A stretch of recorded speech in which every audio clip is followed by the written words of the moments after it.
հաշվարկները ամբողջությամբ պատշաճ կերպով չեն արվել եւ եթե Նիկոլ Փաշինյանին թվում է, որ կուսակրոնության ուխտը դրժած վեհափառ հայրապետին կարգալույծ անելով կամ նրան վեհարանից դուրս բերելով մայրաթոր Սուրբ Էջմիածնում կգտնվի օրինակ իրեն ավելի լոյալ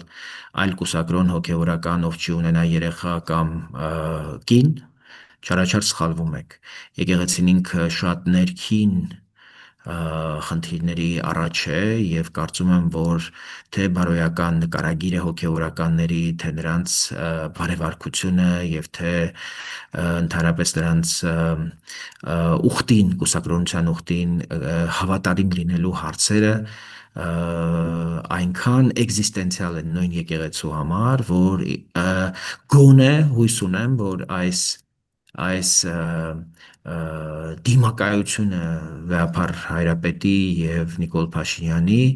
սթափվելու եւ եկեղեցու ներսում բարեփոխումների մի ահռելի գործընթաց սկսելու հրամայական կստեղծի եւ սա իրապես եկեղեցու ներքին կյանքը վերափոխելու հնարավորություն կդառնա